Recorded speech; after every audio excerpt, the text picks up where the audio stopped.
সেই টাকা আদায় করতে হবে। আমরা কি দেখতে পেলাম, এক থেকে যারা যোগ্য ছেলে মেয়েরা চাকরি পেয়েছে মিশিয়ে দিয়েছে, তার বিভাজন আমরাও চেয়েছিলাম, সেটা কলকাতা হাইকোর্টও চেয়েছিল। কলকাতা মহামান্য হাইকোর্টের কাছে আর কিছু ছিল না, যে নাইসা যে সেখানে সিটি পাওয়া গেছিল, 3টি সিটির মধ্যে ওয়েমার্কশিটের যে তথ্য, সেই নিরিখে মহামান্য আদালত কালকে তারা টোটাল প্যানেলটাকে বাতিল করতে। আমরা রাস্তায় নেমেছি, যে সমস্ত যোগ্যরা চাকরি পেয়েছে তাদের চাকরিটা যাতে পুনর্বহাল থাকে, যে সমস্ত চুরি করে বিরুদ্ধে, সমস্ত বিজেপির বিরুদ্ধে এবং ওই তোলাবাস তৃণমূল নেতাদের বিরুদ্ধে সামগ্রিকভাবে আন্দোলন করে তোলার ক্ষেত্রে আপনারা আমাদের পাশে থাকবেন, এইটুকুন কথা বলে আমি এখানটায় যারা উপস্থিত সকলকে অভিনন্দন এবং এই এলাকার সাধারণ মানুষকে নমস্কার প্রণাম জানিয়ে আমার বক্তব্য শেষ করছি। ইনকলাব জিন্দাবাদ, এবিটিএ জিন্দাবাদ।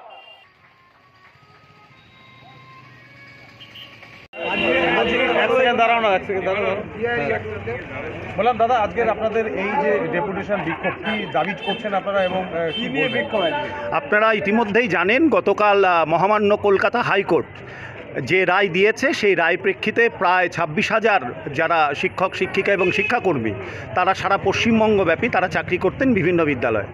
এবং কালকের যে রায় এবং সুপ্রিম কোর্টের তত্ত্বাবধানে এবং মাননীয় বিচারপতিরা তাদের ডিভিশন বেঞ্চে কালকে সমস্ত 2016 সালের প্যানেলকে অবৈধ বলে ঘোষণা করেছে।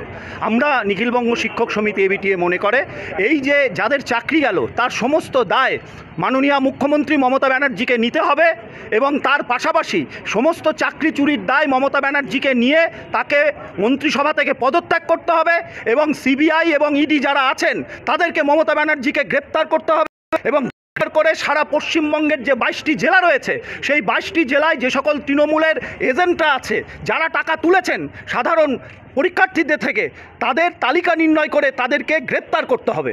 এর পাশাপাশি আরেকটা কথা, কিছু শিক্ষক আছেন যেখানে মহামান্য আদালত বারংবার বলেছে যে মেধার ভিত্তিতে যাদের নিয়োগ হয়েছে সেই সকল তালিকা মধ্যশিক্ষা পর্ষদকে নির্ণয় করতে হবে।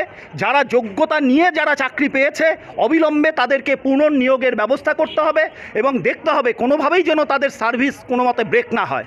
আমরা এই সকল যারা মেধাযুক্ত পরীক্ষার্থীরা যারা ছিলেন, যারা স্বচ্ছতার সাথে যে সকল শিক্ষকেরা নিয়োগ হয়েছেন, আমরা তাদের পাশে আছি এবং তাদের সকল রকমের আইনি সহযোগিতা দেওয়ার জন্য এবিটিএ নিখিলবঙ্গ শিক্ষক সমিতি আলিপুরদুয়ার জেলা শাখা এবং আমাদের এবিটিএ রাজ্য কমিটি, আমরা সেই সকল শিক্ষকদের পাশে আছি যারা যোগ্যতার ভিত্তিতে যাদের নিয়োগ হয়েছিল এবং অবৈধভাবে যাদের নিয়োগ হয়েছিল তাদের তালিকা অবিলম্বে নির্ণয় করতে হবে এবং তাদেরকে, যারা অবৈধভাবে নিয়োগ হয়েছে তাদেরকে গ্রেপ্তারের ব্যবস্থা অবিলম্বে করতে হবে। এবং তার সাথে অবৈধভাবে যারা টাকা তুলেছেন তৃণমূলের নেতা এবং নেত্রীরা, এই প্রসঙ্গে বলে রাখি 2016 সালে শুভেন্দু অধিকারী তিনি মুর্শিদাবাদ থেকে কয়েকটি জেলার দায়িত্বে ছিলেন, তার সম্পর্কে যে অভিযোগ আছে অবিলম্বে তাকেও সিবিআই তাকে গ্রেপ্তার করে তার বিরুদ্ধেও তদন্ত করতে হবে।